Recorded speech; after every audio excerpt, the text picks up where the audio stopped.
Yes, now we shall move on to elements of prose fiction. Elements of prose fiction. Yes, prose fiction has some basic elements that you need to know. The first element in prose fiction is story. Story is the first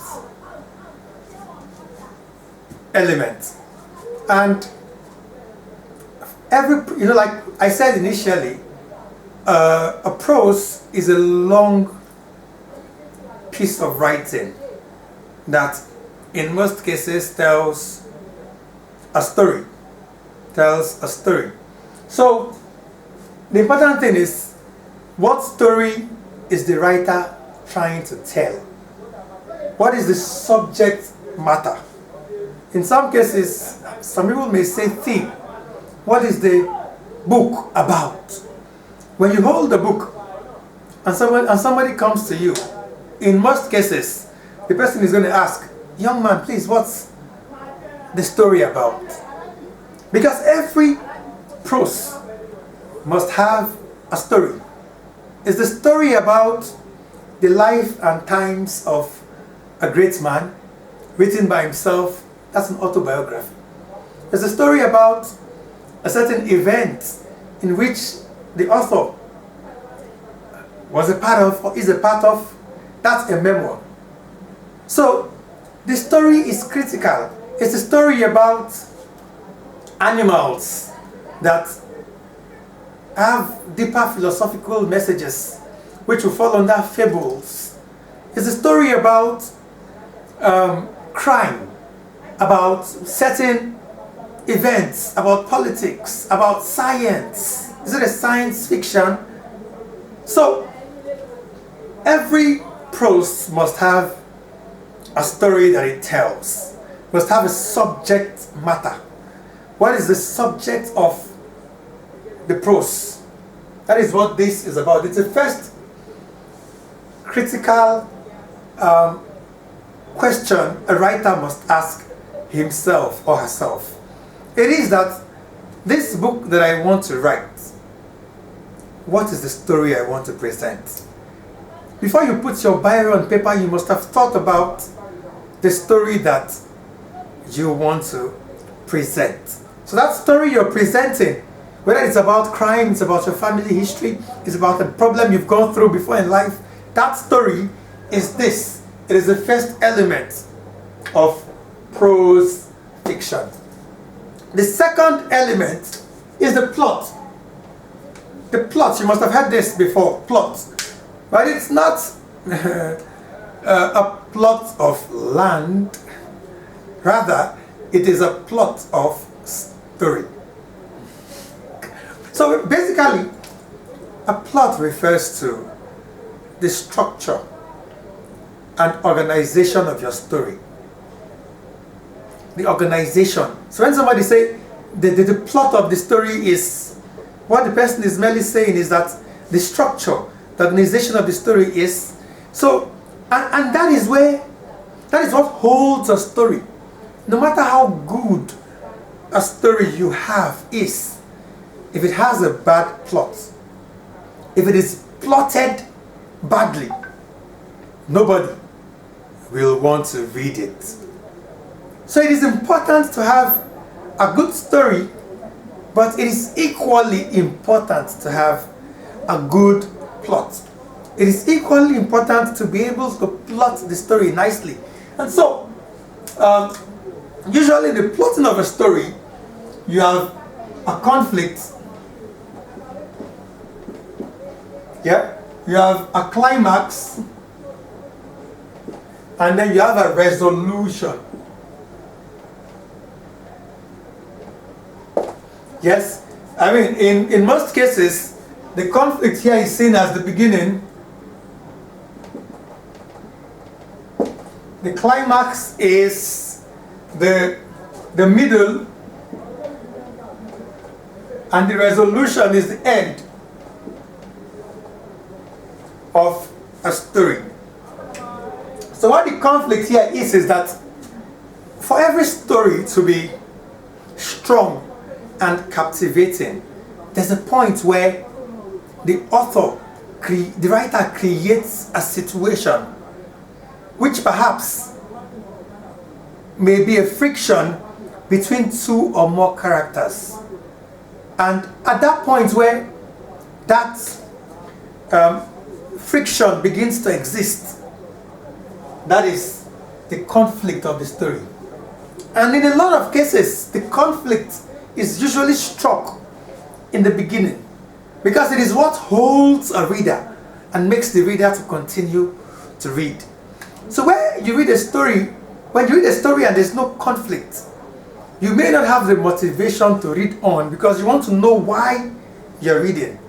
So in a lot of cases, it is important for the writer to bring the conflict early, before fatigue sets in, before you get tired. The writer brings the conflict. He brings something. I mean, if you watch some movies where in the beginning, in the first 10 minutes, you see somebody go somewhere and shoots another. And then, the shooting of another is a conflict, because the police may then begin to look for the shooter. So when an antagonist, shoots perhaps a brother of the protagonist, like the antagonist is what we call the boss. The boss shoots or kills the brother of the protagonist, the actor. The actor then begins to look for that boss that has killed his brother. At that point, a conflict has been struck. And in the whole struggle and search for revenge and every other thing that comes up, the story begins to build. The story begins to build from here. Begins to build. So the highest point of building of a story in that conflict between the protagonist and the antagonist is where climax comes. Climax is the highest point of a thing. The highest point of a thing is what climax is.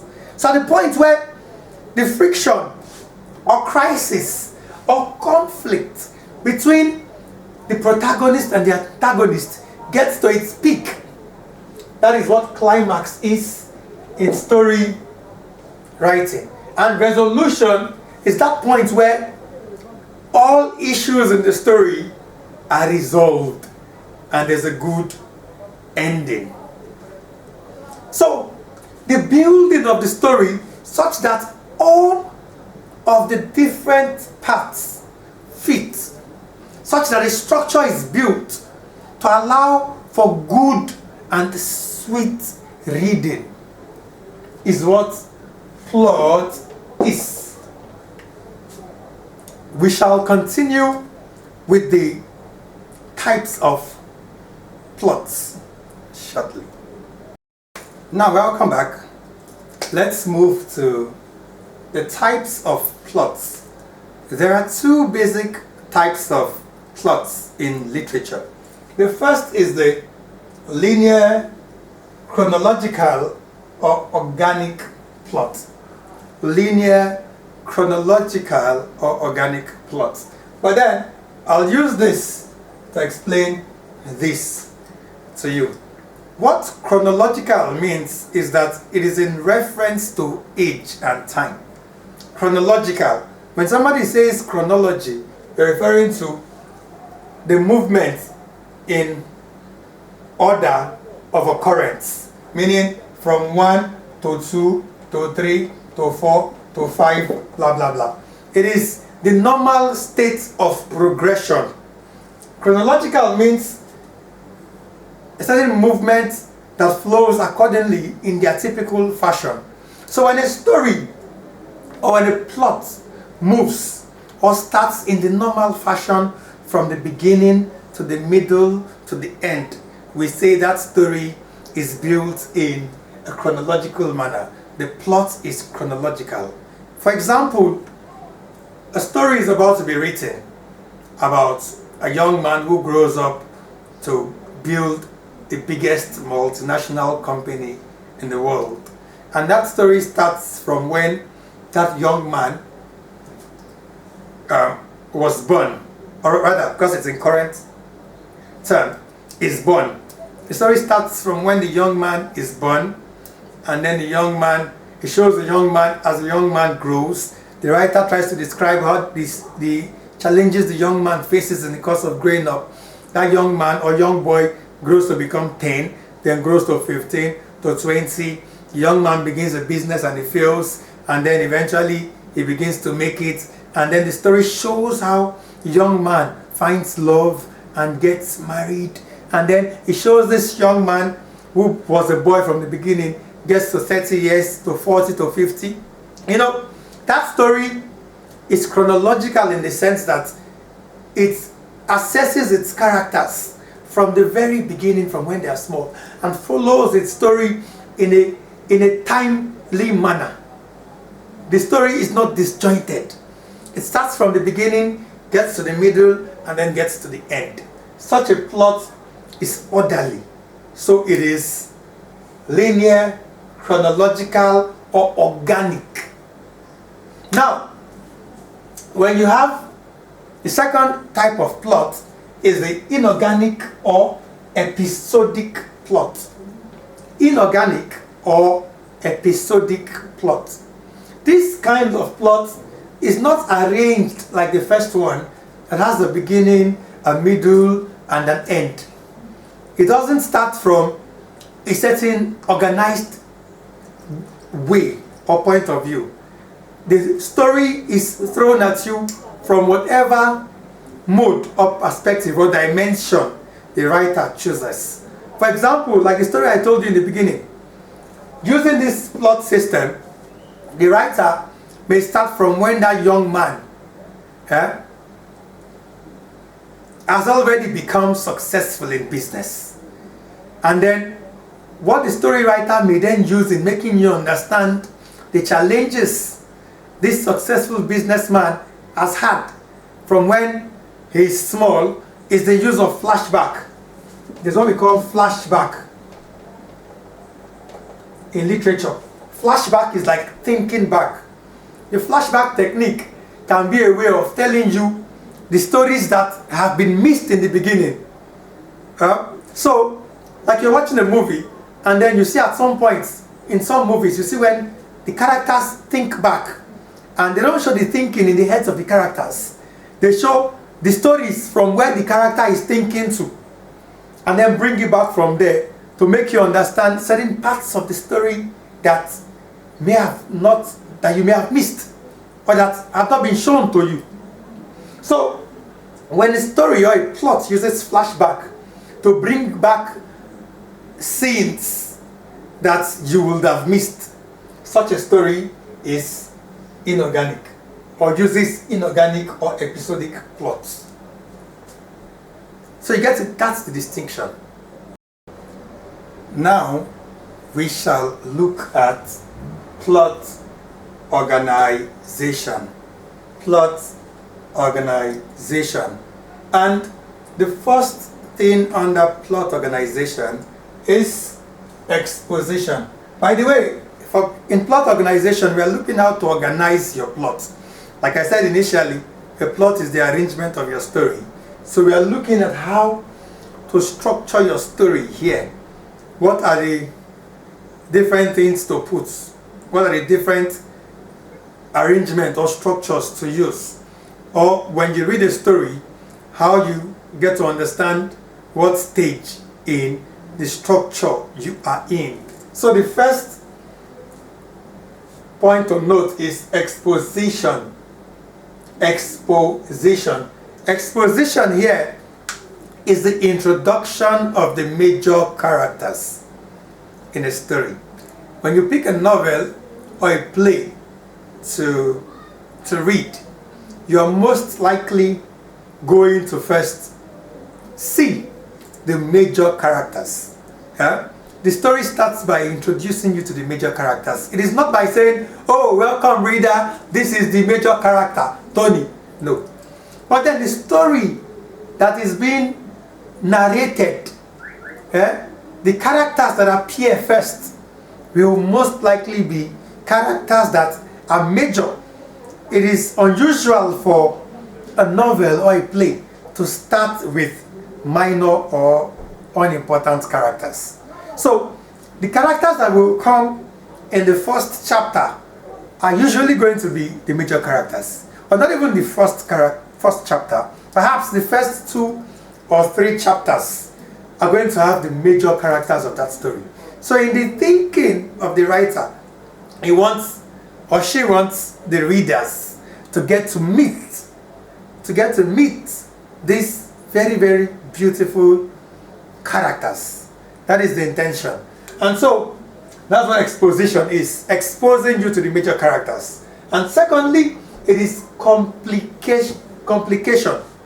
In complication here, what happens is that the writer begins to introduce you to the other characters in the story. You should know that a story does not only have major characters. A story does not only have protagonist and antagonist, or actor and boss. For a story to be complete, there are other supportive characters, or rather supporting characters. Characters without which that story cannot be told efficiently. Those characters are important. And so it is the duty of the writer to find a way to begin to chip in these other supporting characters. By character, I mean actors. Like in a movie, you have actors. In a story, in a novel, you have actors whom the writer has created, and the story revolves around them. So those other minor characters will be introduced at this point of complication. Why it is called complication is that at that point you'll be struggling to familiarize yourself with the names of the new characters that are being introduced. You probably got used to the names of the major characters, and now you have to get used to the names of the minor characters. It may be complicated in your head, but it's not. As long as the story is properly written, you'll fall in love with any character that is brought to you. You'll just love that character. I mean, it is not by how much relevance or how many scenes a character plays in a novel that determines how important the character is. Some characters will just come up for one scene, but they can be so sweetly described that you may never forget them. And that is why in theater it is said that there are no small roles. There are only small actors. Even in the movie industry, there are no small roles. There are only small actors.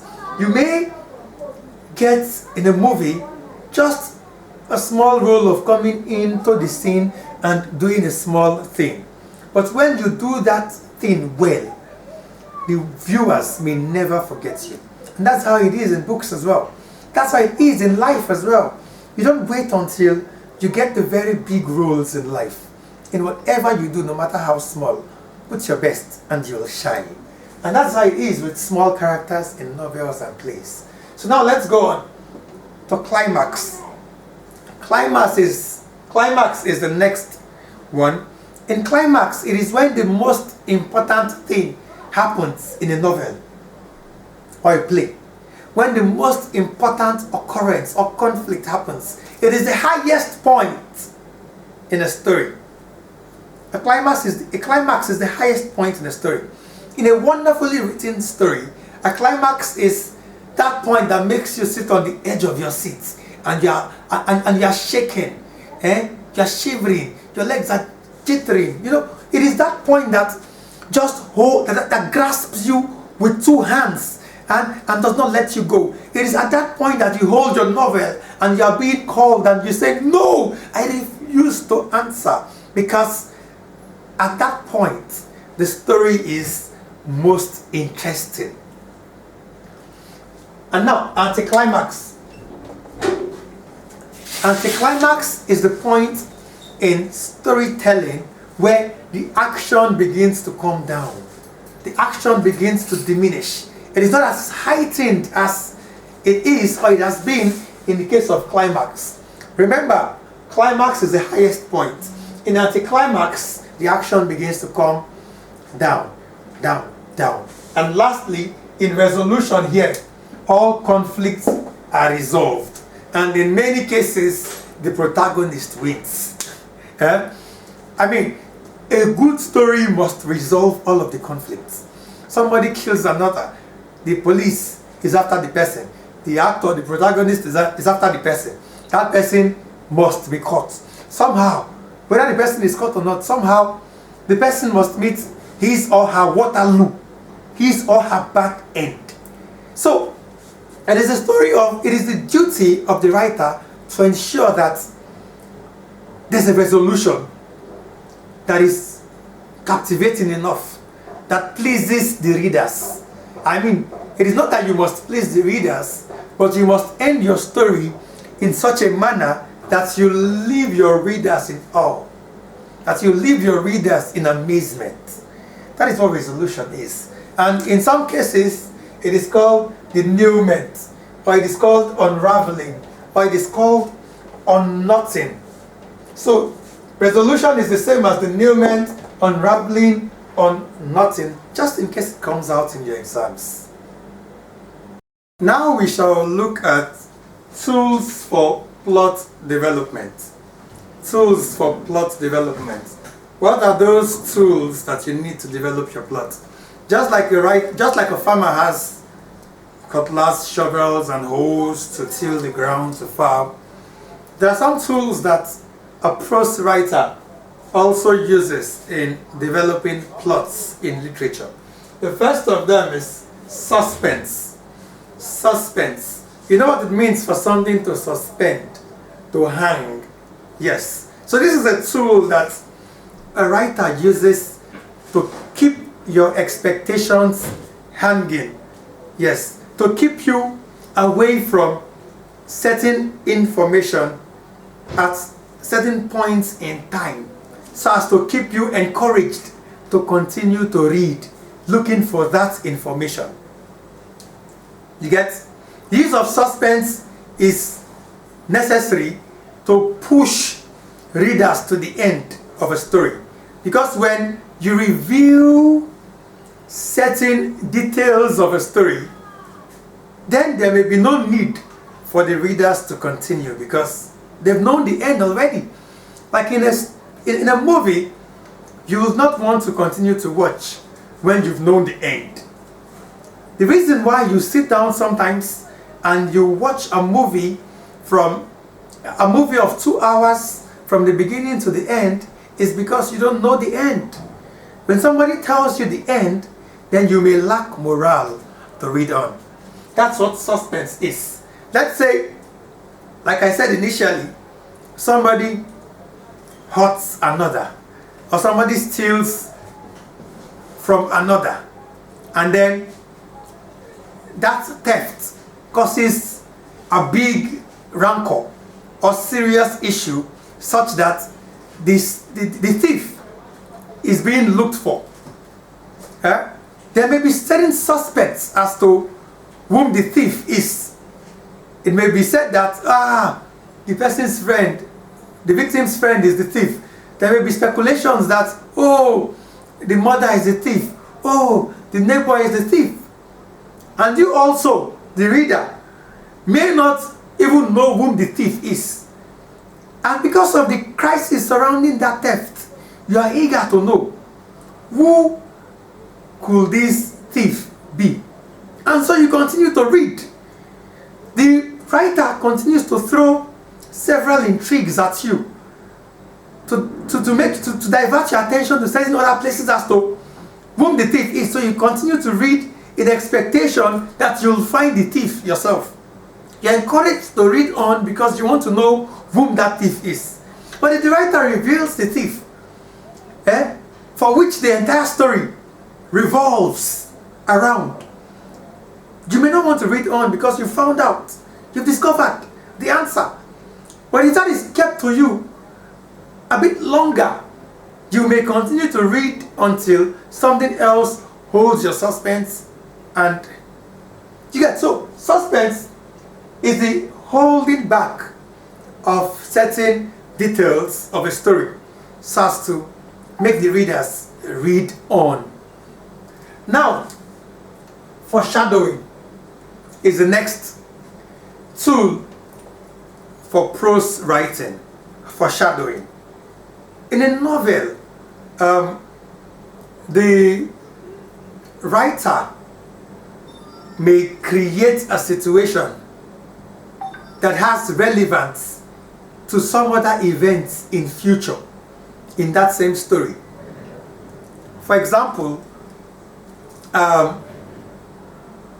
there's a story of a boy killing a rat. There's a story of a boy killing a rat. And then in the later part of the story, it is painted such that the boy becomes a pest that is killed in that same story. But there's a connection.